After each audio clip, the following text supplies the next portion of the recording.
Hey everybody, it's Crugg here, and before we start this video, I just wanted to say sorry again for, chopping this one story into two parts, but, it's such a long story and such a good one, I feel like that, I should have broke it down into two parts, because I feel like nobody wants to sit there for 40 minutes straight to listen to the story, so, it makes it easier for everybody, and, I really just didn't want to have a 40-minute long story time video on the channel just yet, especially considering how I have, what, 5 subscribers right now? Which, not to say that's a bad thing, but, before I make very long story time content or whatever, I really do want to get a larger audience. That way I know people are going to actually watch it to its entirety and enjoy it, but, anyways, with all of that out of the way, I hope you guys enjoy the part 2 to this story. I'll see you guys all later.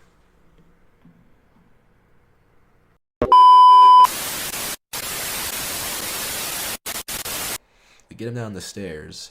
Once we get down to the porch, he breaks out of my grip somehow. He did some retard sprint, breaks out of my grip. But thank God Dan was fat and like damn near 300 pounds at the time and somehow had a grip on him. And I get my arm back around him, right? And we're like, all right, listen, Eric, we're getting you home, dude. Just keep walking. And he's like, I can keep walking. Exactly like that. Those exact words. I can keep walking. We're escorting him down. Greg's apartment is on the corner of the building, right? So we take a left just to go and cross the street. We get from one street corner to the other just crossing the street. Eric just fucking slumps. Just fucking right there on the ground, right? And we like, oh God, we escort him down. Literally seconds after saying, I can walk home. Are you sure? I don't think so, bud. I don't think so. I don't think you're making that walk, dude. He couldn't walk 50 yards. That's how fucked up this guy was, right? And by the way, in between all of this, Cameron just disappeared. I don't even know what point he slipped off at. Vanished like a thing out of ancient folklore. Like, and just never to be seen again. Up until later. And I'll get into that. But anyways, it's to the point now where Eric is slumped on the ground. Unresponsive. Which I'm checking his pulse, I'm like, fuck, his pulse is really high. I estimated it to be about 115 BPM, which is like pretty bad, especially for a little dude like that, you know what I'm saying? He's not a chihuahua where his heartbeat should be that high, even though this is a Cuban guy, a Hispanic. I digress, though. So at this point, me and Dan both mutually agree it's like, yeah, it's time to call an ambulance. If worse comes to worse and we all, for whatever reason, get in trouble for this, it just is what it is, We have to do the right thing here. And now what happens is ambulance comes through. They sent in an ambulance, a fire truck, and 4 city cops for this. And what happened was I called them, right? Everybody was freaking out on the street corner while the phone's ringing. I was like, guys, it's ringing. Just stop, right? Nobody's listening. The phone finally rings through. They're like, 911, what's your emergency? And I'm just like, everybody's yelling, and I'm like, guys, shut the fuck up. Like, I yell at the top of my lungs, guys, shut the fuck up. And the operator can hear all this going down. And then everybody quiets down enough, and I'm like, oh yeah, so my apologies there, sir. My friend drank a little bit too much, and he's unresponsive. We don't know what's going on. Can you guys just send out an ambulance to the corner of blank and blank and blank street? And they're like, yep, we can do that. What happened with your friend? Blah, blah. They asked me some questions. I answered them. And now, ambulance pulls up. They are immediately assessing the situation. The police are there asking everybody's names, where their address is. I told them a crock of shit. I didn't tell them who I was because I was worried. Hey, you're the detective. Figure it out. You know what I'm saying? I told them my name was Eugene Smith and I lived on fucking 89 Wall Street. That was complete bullshit. I don't live on Wall Street. My name ain't Eugene. My last name ain't Smith. All of that was bullshit. The officer even said to me and said, your name is what? And I said, Eugene Smith. And they're like, okay, where do you live? I said, 89 Wall Street. And, everybody, I actually told them their names and stuff, which is, reasonable. I can understand why, but it was just like, in this situation, God forbid some shit happened, legally. I don't want that to bounce back on me. I was trying to chill, have fun, have a few drinks with my homies, and smoke a little weed, and then just chill out for an afternoon, you know what I mean? Because, like, I had a rough week that week, I don't want no cops coming to my door a week later on some, are you Krug? Yeah, why? You're under arrest for so and blank, and I'm like, what? What did I even do? This is bullshit, officer.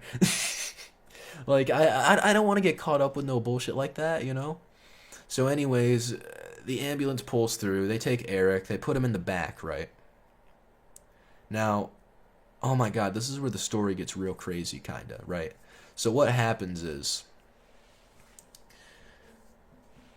we all go back into Greg's apartment. They're taking Eric to the, emergency room just to get seen and everything, to make sure he's okay. They're going to notify his family and everything as emergency contact. We get back into Greg's apartment, right? We're all chilling, we're all talking, and we came to the conclusion, yeah, something fishy happened there. That was something beyond just weed and beer. That weed and beer isn't going to do that to someone unless you do a fuck ton of it. You know what I mean? And Emilio was not someone who was a lightweight to smoking pot. Maybe a little bit to beer and alcohol, yeah, but come on. 8 or 9 Budweisers, it's not going to have you that bad over the course of a few hours. No way. Now, what happened was... now, keep in mind, also, he didn't puke that entire time either, which is another sign. If you drink a lot, you're going to puke. You're going to puke. You know what I'm saying? That's just how it goes. Now, what happened was, right... we all came to the conclusion, yeah, he did something else that he didn't tell us about. And we also found it suspicious that Cameron was missing during this entire ordeal. It was so suspicious, because think about it. Right as Eric is getting, messed up, and we can all see, oh, something's happening here, Cameron just vanishes, like a damn magician. Like someone's father who went and looked for the milk a few years ago and never came back. You know what I'm saying? Just disappeared. And we all found it suspicious, you know what I'm saying? And given, Cameron's, I hate to say street cred, but, given his reputation in the community for what kind of person he is. Because I'm not going to say he has street cred, because he doesn't. He's a wannabe thug. But that, also another note to mention is, he was talking about this street name. I'm not going to say the name, because it is an actual gangster's name, and I'm going to get into that in those details in a minute. But he kept saying, oh, yeah, the police know who blank is, right? As if he's referring to himself in the third person, right? And we knew this street name before. We're like, is that really, is Cameron really that guy? Is he this, I'll come up with a, you know what, here's the nickname we're going to give it. And instead of giving this actual street guy's alias, we're going to go with, Cash Man. I'm just yeah. That's what we're gonna say. The stupid ass name. So Cameron throughout the night was saying, "Oh yeah, the police know who Cash Man is," acting as if he's Cash Man. And we all heard of Cash Man before. We're like, yeah, that's not, that's not. He is that really him? I don't know, right? Well, there's more to that story. So after we all got back to Greg's apartment, we all came to the conclusion, yeah, it's weird, Cameron disappeared, and also Eric was probably doing something else besides weed and beer, right? He probably had something else besides a few drinks and a few joints. But we were all like, you know what, we just gotta wait until tomorrow, we'll all come together and talk, right? So we decided to stay back for a little bit and just talk, figure out what the fuck is happening. And that's when these 3 fat women and Cameron just barge in to Greg's apartment. We hear fucking up the stairwell because he lives on the 2nd floor, and then boom, 3 land whales and a skinny honky walk in. And we're like, what the fuck? And they start bitching out saying, this is all your fault. Eric's in the hospital because of you. And they're just yelling at us, freaking out, saying, oh, this is all your fault. And fucking Cameron is just sitting there, stiff as a board, feet to his side, hands down to his side, looking down like a damn depressed private in the Marines going through basic training. Like, bro, what are you doing? And you're trying to claim to be a thug? Look at you, looking like a sad puppy who got told no treat. What's up with you, bro? But I digress, right? They fuck off. About 10 minutes later, we get a knock at the door. It's Eric's brother. We're like, oh, thank God you came here, right? And he's like, sorry about what those 3 just did. My sincere apologies on that. What happened is Eric all good. And we gave him the scoop on what happened, right? But we didn't tell him entirely what we thought he was doing, besides the fact he might be doing something else. He might have relapsed or something. And he's like, maybe. I'm going to go to the hospital and check in on him, but... what happened? And, we explained it to him. And he's like, oh, as long as he ain't dead, it's whatever. What do you mean it's whatever, dude? That's your brother. Oh, as long as he isn't dead, it's whatever. What? This is your younger brother, bro. What do you mean? Like, admittedly, he's not much younger. It's like a 2 year age difference between the two of them. But still, you get what I mean, dude. Like, how can you say, oh, as long as he's not dead, it's whatever? Dude, investigate what your brother's doing. As a matter of fact, tell the land whales to hop off our back and maybe hop on a diet or something. You know what I mean? Because we didn't do nothing. You know what I mean? That's kind of some bullshit to blame us for something that was unrelated. But then again, we didn't get the full picture yet. Now, eventually, Dan and his girl take me home, right? Uh, Eric's girl went with Eric to the hospital, right? She was a good girlfriend to him. I don't know if they're still together. I haven't spoke to him in God knows how long. For I think you guys can understand a reasonable purpose or a reasonable reason. But anyways, next day passes, right? I honestly couldn't sleep. Like, I stayed up that entire night. I got home. I was up the entire morning. Greg calls me and he's like, yo, I'm going to work, man. Let me know what the move is. And I'm like, yep, will do, right? I pass out at around 9 o'clock, right? Eventually, my phone gets a ring while I'm trying to sleep, and I'm just like, oh, not now. Can't be bothered, right? Just can't be bothered with it. My phone rings again, and again. I get a message on Facebook. My phone rings again. I get a message on Instagram. I'm like, oh, fuck. It's DEFCON 1 or some shit. What the fuck's happening? Who's blowing up my phone, right? I check my phone. I had a missed call from Greg and a text saying, yo, my grandma just told me a bunch of people just pulled up to my house claiming to be the East Coast Crips.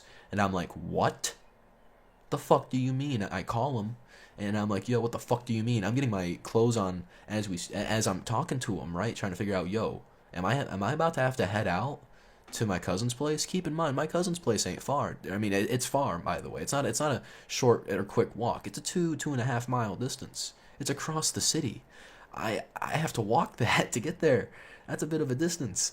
So that's why I'm getting ready fast. And he's on the phone saying, yo, my grandma just called me. There's like 15 or 20 people on my porch. Because his grandma lived with him. She was going through cancer treatment, still is. And, he gave her a place to stay when she moved up from down south to get better treatment, right? But I digress, He's like, yo, there's like 15, 20 people on my porch claiming to be the East Coast Crips, blah, blah, blah. They're claiming to be with Cashman. And I'm like, what? And I'm thinking, oh my God, there's no way that Cameron just pulled up with like 20 goobers over some bullshit like that, right? And oh my God, I forgot to mention. Earlier that morning when Greg called me, he said, yo, in my bathroom, I found some white powder on the sink, a residue, and I touched it to my finger and put it to my thumb, and it made my mouth a little numb. That means it was like shitty cocaine. So we were like, oh my God, Eric got laced. And that's the conclusion we ended up coming to. We all agreed based on all that information. Yeah, Eric got laced by cocaine that Cameron gave him. Whether it was intentional or not is to be decided. But oh my God, we all came to that conclusion. Oh my God, that's what happened. Next thing you know, we didn't do nothing with that information yet. We were all going to talk about that in person later that day. But next thing you know, my cousin's calling me saying there's 15 to 20 people on his porch claiming to be from the East Coast Crips, and that Cashman sent them. Cashman, remember that name that I mentioned from earlier. And I'm like, oh my God, I'm getting myself ready, and I'm like, what's the situation? He's like, well, I'm at work. I can't get home. And I'm like, don't worry, man. I got this. I'm going to pull up. I'm going to try and see if I can't get anybody else to help. I immediately hang up. I'm getting my clothes on. I start calling everybody. I have my earbuds in my ears. I'm making calls, right? I say, yo, pull up to Greg's place. Some shit's going down. And I give them a rundown on the basic scenario that they need to know. And they're like, I got it. I'm out of town, but I'll be on my way in 5 minutes. And I called probably about 8 people to pull up, right? And these people, they didn't know what the hell they were walking into, but they were willing to help me and my cousin. You know what I mean? And that's respect right there. But what happened was, I get there, Dan pulls up, and his girl. I was running down the street, and I got to the corner. I got halfway down the street to Greg's place. Next thing you know, Dan rolls up in front of me, honk honk, rolls on the window, get in. I'm like, bet. I jump in the back. He drives like 400 yards down the street, and it saved me. It got me some time to get my breath in. But we look around, we don't see nobody on the porch. We're already thinking the worst. We're like, oh my god, they got into the apartment and they killed Greg's grandma and took all of his shit. We're immediately thinking the worst because we're just like, if this really was the East Coast Crips who pulled up, oh, this can be bad, you know. Like it could be 0 to 100 and we don't even know. And we pull up. Thank God that Greg's grandma was okay. She was all good, and she explained what happened. This fat ginger dude who was probably about 6'2", 350. Said, I'm Cash man, Eco Crick, Cash man, I need to talk to Greg, man, he was talking shit, Cash man. And I'm just like, and Greg's grandma was just like, oh, well, he's at work, I can write down your phone number and he can call you, which was baller move from Greg's grandma. Listen, Greg's grandma knows a thing or two because she's seen a thing or two, like that damn car insurance fucking company, I forget what they're called, We Are Farmers, dun dun dun dun dun dun, those motherfuckers. I forget what the fuck they're called, what the actual brand is. But yeah, those motherfuckers. She's like them. She knows a thing or two because she's seen a thing or two. So that was the smartest play that she could have done in that situation. And keep in mind, they didn't like bang bang kick down the door. They were somewhat respectful. They were like, you know, the classic knock, and then she opened. And then he's like, yo, Cash man, Eco Crick, I need to talk to Greg, man. Right? It's absolutely fucking bonkers, okay? So, Greg's grandma takes down the number, okay? Takes the number down, and they leave. And now keep in mind, it's something I heard, I don't know how true this is, but apparently 15 to 20 of these motherfuckers, they all came out of one car. They were all piled up in one car, just fucking in there, and they all came out. A bunch of Crips crammed into a clown car, basically. Damn, that's a tongue twister. Crips crammed into a clown car. I digress, though, right? Fucking all these dudes pulled up. They left after Greg's grandma spoke to them. Greg gets home after a couple hours. Me and Dan were chilling there, just talking, figuring out what to do. Right now. That fat ginger dude was the real Cash man. What happened was, Cash man was Cameron's uncle, who is a real certifiable East Coast Crip. No, he's not like he's a mass murderer or a real thug, but he moved a lot of drugs. That's what he's known for. He made a lot of money moving a lot of drugs. Real, like, kind of. Some people would consider him an OG. I don't know. I'm not worried about a man street rep and all that. I got my own things to worry about necessarily. You know what I mean? But it was so crazy. So what ended up happening was Greg got on the phone with Cashman and explained the whole misunderstanding that Cashman was worried about. Cashman was saying, I heard you were talking shit, you can't be doing that, you, my nephew said you were talking shit, And then Greg was like, oh no, Cashman, you got this all mistaken, sir. I wasn't talking any shit about you. I was talking shit about your nephew who was claiming to be you. And then Cashman just had like a moment of silence and was like, oh, okay, yeah. He had done that before, man. Eco Crick, he done that before, man. Are you being real with me, man? Are you being real with me, man? And then Greg was like, yeah, I'm being real with you, man. I got no reason to lie to you, man. It's nothing but respect. And Cashman was like, yeah, man, Eco Crick, nothing but respect, And they ended up, dealing, ending things off on good terms. And Cashman tried to sell him an ounce of weed for $50, and it was probably spray pack or some shit. So Greg was like, nah, man, I already got my own plug, this, and that. And, But yeah, that was a real crazy time. We almost essentially had, like, our group of homies, basically, like the four of us, basically almost had a little altercation with East Coast Crips over a misunderstanding from some dumb fuck's nephew who's trying to be a thug, who accidentally laced his homie with fentanyl. Like, oh my god, that's absolutely bonkers. And I'm realizing how long this video is now. It is almost 40 minutes long. I really might have to break this down into a 2-part series. Anyways, guys, that is it for today's video. I really hope you guys enjoyed it. If you guys did, make sure to leave a like, comment if you guys want to see more videos like this in the future, and if you guys want to see more videos from me just in general, feel free to subscribe. It lets me know that you guys are enjoying the content.